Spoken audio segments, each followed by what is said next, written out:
Esta figura la vimos en bioenergética y no hicimos aclaración sobre justamente sobre este gráfico, pero sí vimos los distintos ejemplos de procesos reversibles e irreversibles.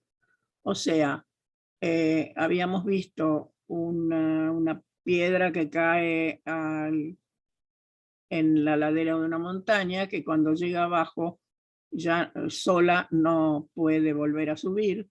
Ese es un proceso irreversible. En la piedra bajando va perdiendo su energía, es decir, la energía que tenía en virtud de la altura. Es decir, que para poder llevarla arriba se necesita un ascensor, ¿no es cierto? Que por supuesto funciona con electricidad. Si vamos a considerar los otros ejemplos que vimos, eran el de un gas que estaba en un recipiente, se abría el robinete, el gas pasaba a otro recipiente igual hasta que se igualaban las presiones, pero por sí solo no podía retornar al recipiente inicial. Ese también es un proceso irreversible. Y lo mismo, creo que teníamos el dibujito del hielo que a temperatura ambiente se derrite y por supuesto que no puede volver a la fase sólida por sí solo. Entonces, ¿de qué manera vemos justamente esas condiciones reflejadas en la ecuación del segundo principio? La ecuación del segundo principio es delta G igual a delta H menos T por delta S. Delta G, energía libre. Delta H, entalpía. Delta S, entropía. Por lo tanto, depende del signo que tiene delta G si el proceso va a ser reversible o no. Entonces vamos a ubicarnos en este gráfico y vamos a verlo completo para que se entienda de qué se trata. Fíjense, tenemos delta H, delta S y las condiciones, entonces son delta H puede ser positivo si estamos del lado derecho, es decir, en ese cuadradito amarillo, o si es menor que 0 si estamos en el cuadradito verde. Y lo mismo abajo tenemos nuevamente ese esquema. Y tenemos delta S positivo, todo lo que está por arriba, delta S negativo, todo lo que está por abajo. Vamos a empezar tomando entonces desde la izquierda el delta H menor que 0 y el delta S mayor que 0. En ese caso tenemos los dos componentes de la ecuación. Recuerden, la ecuación es delta G igual a delta H menos T por delta S. Los dos componentes, que son la entalpía y la entropía, son favorables. O sea, un proceso que tiene delta H menor que 0 es favorable porque ya sabemos que las reacciones funcionan teniendo el delta H, es decir, el calor de la reacción negativo. Todo lo que sale del sistema es negativo, ¿se acuerdan? Entonces, delta S siempre tiene que ser mayor que 0. Por lo tanto, ambos componentes son favorables y las reacciones que tienen esas condiciones son espontáneas en todo el rango de temperatura. Bien. Vamos a la derecha. Ahora cambiamos la condición correspondiente a la entalpía. Y es, en este caso, es contraria a la anterior. Pero delta S, que es la entropía, sigue siendo la correcta. ¿Qué quiere decir esto? ¿Podrá ser espontánea? ¿Cuándo? Fíjense, podrá ser espontánea a altas temperaturas. ¿Por qué? ¿Qué les parece a ustedes? ¿Por qué razón espontánea a altas temperaturas? Porque ¿qué tenemos ahí? Es el calor de reacción. Quiere decir que si estamos calentando el sistema, entregándole calor al sistema, estamos mejorando la condición de la entalpía. Entonces va a ser espontánea, pero solamente a altas temperaturas.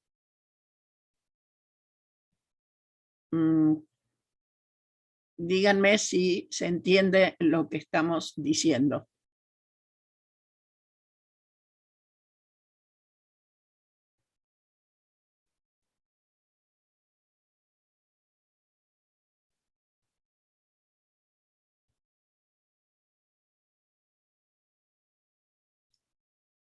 Bien. Entonces pasamos ahora al lado izquierdo y desde ya que estamos en la parte inconveniente para la entropía, porque el eje de la entropía es el vertical, por lo tanto estamos en la parte negativa del eje vertical. ¿Qué significa eso? Que delta S va a ser menor que 0. ¿Están de acuerdo? Y delta H también. Pero delta H menor que 0 es favorable. Ahora, quiere decir que en ciertas condiciones el proceso puede ser espontáneo. Y esas condiciones son las que corresponden a la baja temperatura. ¿Por qué? Porque si subimos la temperatura, ya no va a ser suficiente, o sea, va a ser excesivo con respecto a la entropía y entonces no va a dar. Consideren la ecuación siempre, es decir, delta G, para que estos procesos se desarrollen, ¿cómo tiene que ser el delta G?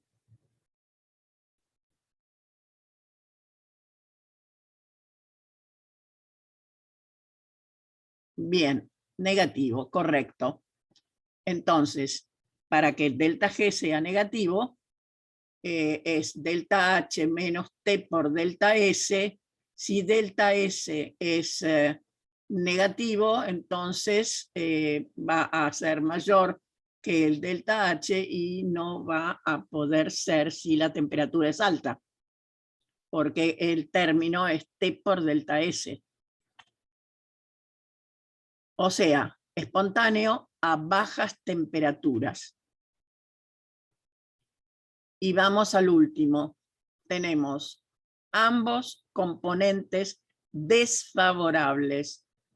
Por lo tanto, nunca van a poder ser en estas condiciones los procesos espontáneos. a ninguna temperatura, ni alta ni baja, nunca. ¿Por qué? Porque ambos componentes de la ecuación son desfavorables.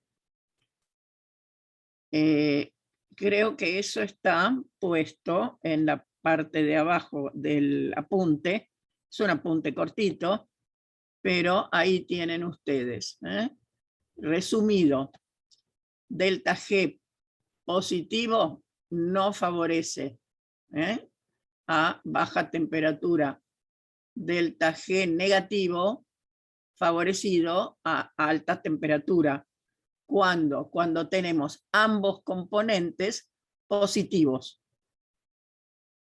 ¿Qué pasa cuando tenemos el delta H positivo, el delta S negativo? Delta G va a ser positivo, por lo tanto no está favorecido. El delta G positivo nunca espontáneo el proceso. Vamos al que sigue. Delta H negativo, delta S positivo. En este caso, el delta G va a ser negativo, por lo tanto es favorecido el proceso siempre. A cualquier temperatura va a ser espontáneo el proceso. Y cuando ambos son negativos, el delta G negativo va a ser favorecido únicamente a bajas temperaturas. ¿Por qué? Porque el término en delta S está multiplicado por la temperatura. Y en ese caso, si la temperatura es alta, el término va a ser muy alto y va a exceder a la cantidad de calor que tenga el sistema. Por lo tanto, es espontáneo si solamente a bajas temperaturas. En esos casos, entonces, decimos que cuando tenemos condición de delta H positivo y delta S positivo, el proceso va a ser impulsado por la entropía, que es la que favorece que se desarrolle el proceso. En los otros dos, siempre espontáneo no importa y nunca espontáneo no importa. En el último, donde tenemos ambos negativos, ahí es la entalpía la que impulsa el proceso. Y eso es lo que acabamos de decir, ya que a bajas temperaturas el término de entropía será menor que el de la entalpía. Por eso a bajas temperaturas funciona en forma espontánea. A altas temperaturas, no. Pregunten si les quedó alguna duda. Y si se entendió todo, ¿no? Por supuesto.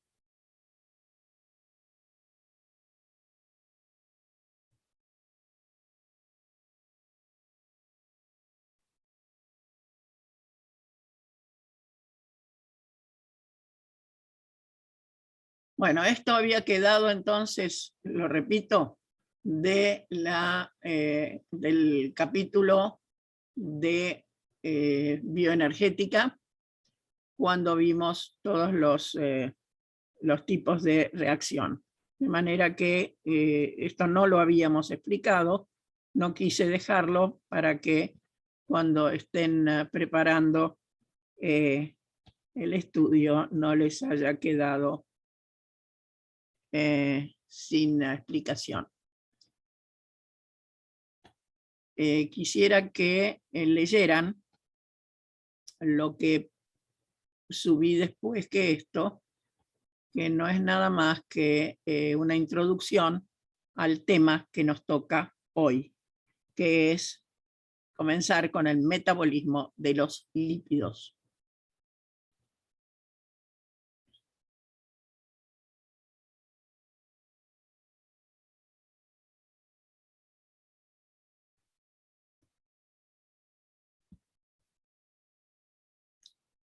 Léanlo para que por lo menos entiendan de qué vamos a hablar. Y hay un par de cosas que es importante que recuerden, que es el estado de oxidación de los carbonos en los distintos compuestos. ¿Mm?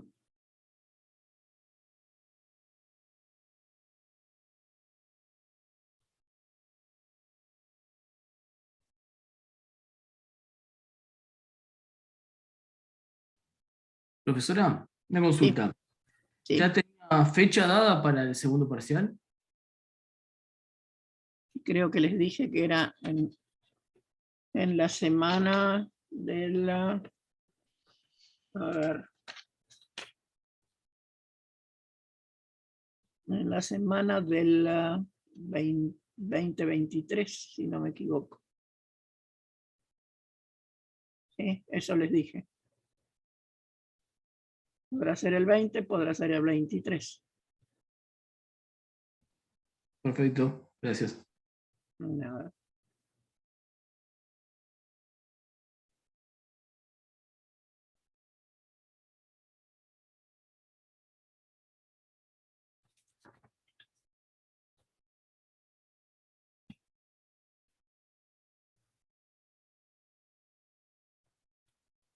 No sé si les viene bien a todos, porque por ahí tienen algún otro parcial al mismo tiempo y me dirán ustedes si están de acuerdo con que sea en esa semana. Si no lo tomamos en la semana siguiente, no es grave.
Quiero que entiendan bien lo de el hecho que la cadena carbonada de los ácidos grasos es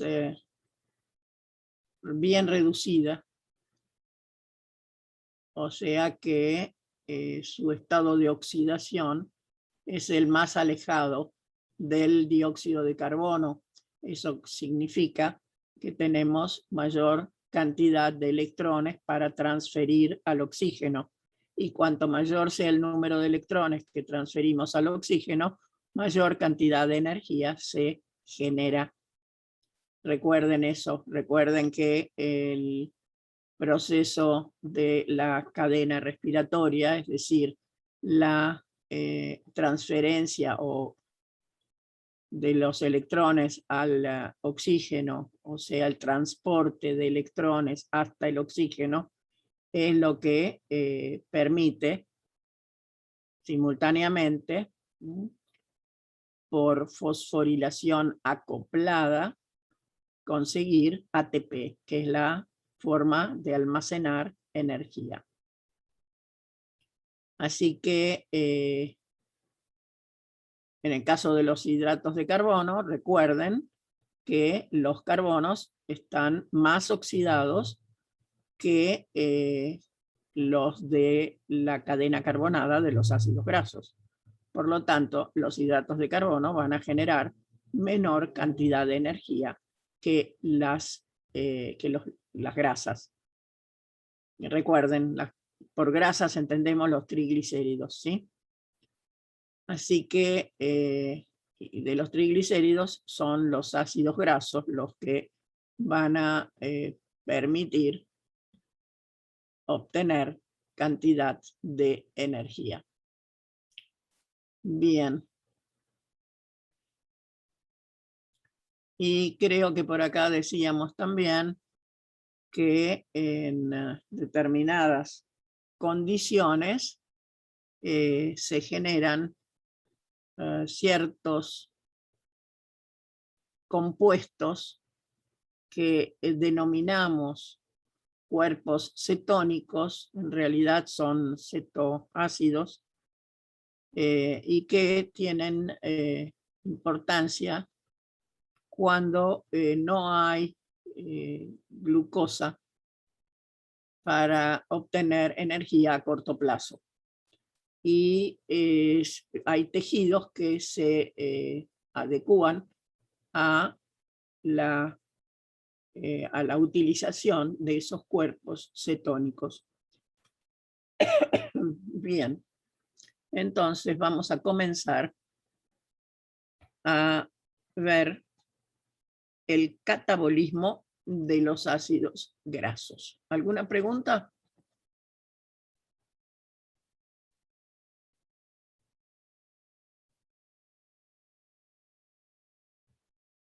Si tienen alguna pregunta, adelante. Bien, entonces vamos a el metabolismo de los ácidos grasos, que vamos a comenzar con eso. Pero primero quisiera poner un momentito nada más que para la primera parte de el apunte de metabolismo de los triglicéridos, solamente para el dibujito que está al principio de ese apunte. El esquemita de digestión y transporte de las grasas.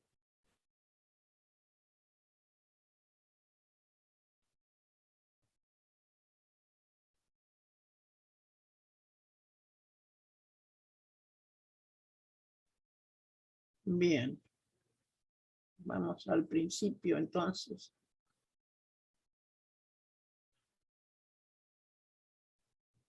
No, no es esto. Tiene que haber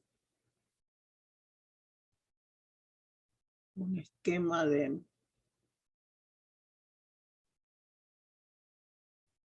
A ver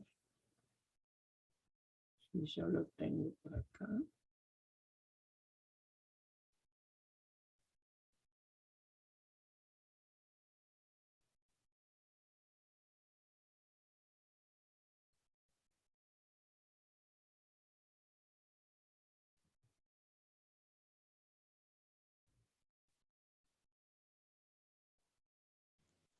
Este esquema, digestión y transporte. Sí, ahí está. Exactamente.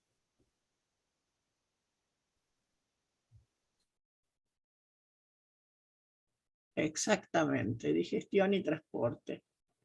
Bueno, digestión de las grasas ya lo vimos, pero repasemos. Dijimos que los lípidos de la dieta eran fundamentalmente triglicéridos, había fosfolípidos y todo, pero bueno, eso se va a ver en particular. Vamos con los triglicéridos, que son los más abundantes. En el intestino, porque hasta llegar al intestino no les pasa nada, en el intestino son emulsionados por las sales y ácidos biliares, y allí actúa una enzima que es una lipasa. Esa lipasa va a generar monoglicéridos y ácidos grasos libres.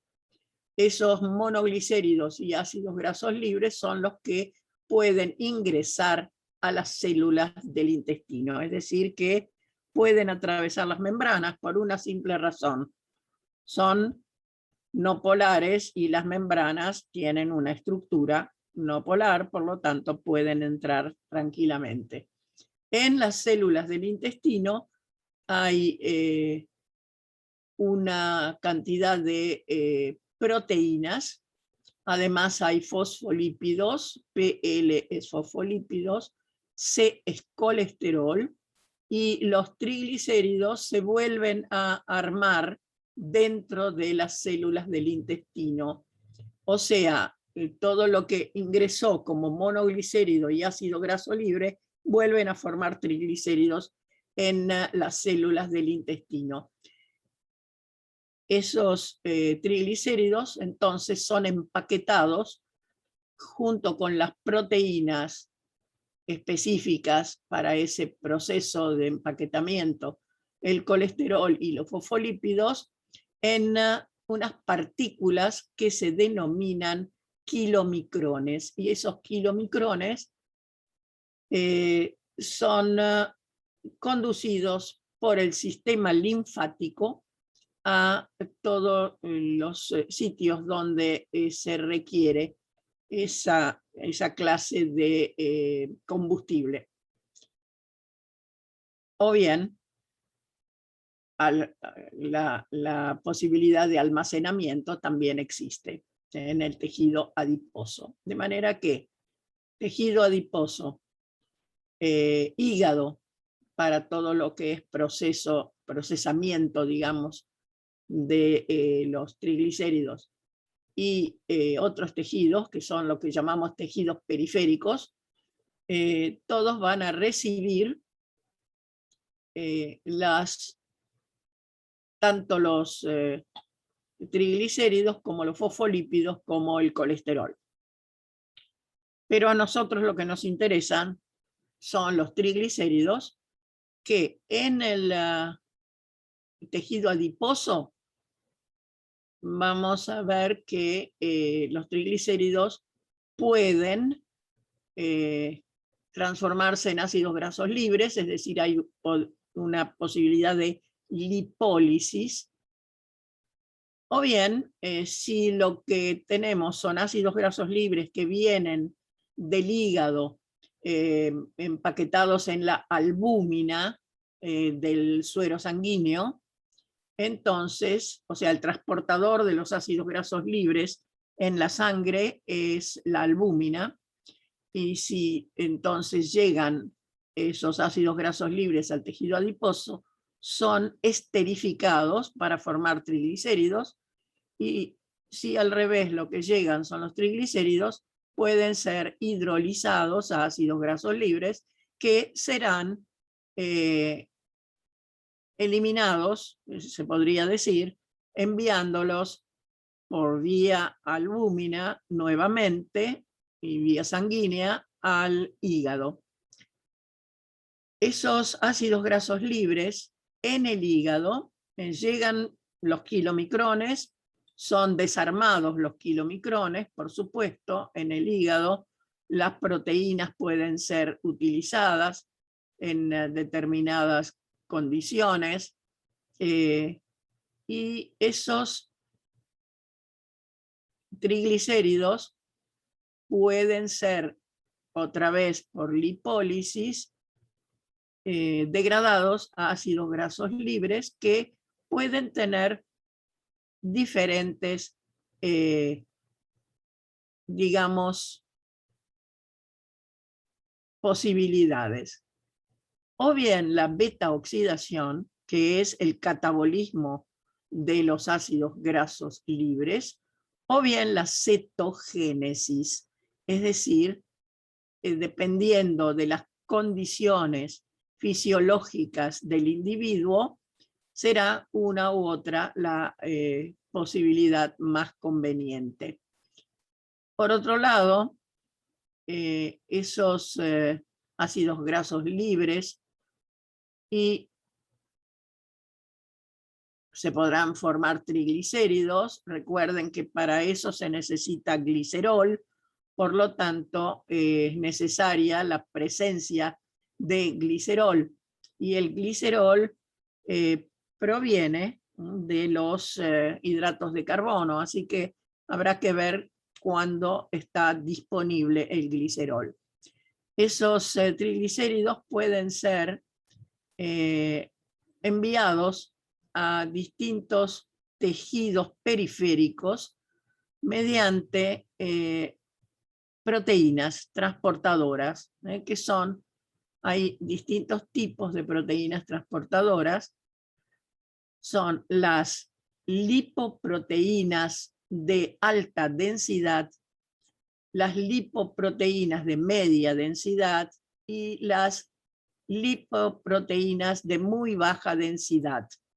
Esas VLDL significa que son de muy baja densidad. Esas lipoproteínas entonces son transportadoras de los triglicéridos a los distintos tejidos periféricos. ¿Qué pasa en los tejidos periféricos? Bien, entonces, si lo que llegan son triglicéridos, pueden ser degradados a ácidos grasos libres. Y esos ácidos grasos libres pueden sufrir entonces beta oxidación o cetogénesis, que es lo que dijimos hace un ratito. Lo dijimos en el hígado, pero también en otros tejidos eso puede producirse. Bien. Creo que eso nos deja ya en conocimiento de todo lo que corresponde al transporte de los lípidos en los medios biológicos. Generalmente los kilomicrones en el sistema linfático, pero atención que cuando se extrae sangre de una persona que ha consumido un desayuno abundante, por ejemplo, por eso siempre cuando hay que hacerse análisis de sangre, hay que ir en ayunas. Bueno, creo que se va a cortar ahora, por lo tanto, volvemos a ingresar en un minuto, ¿sí?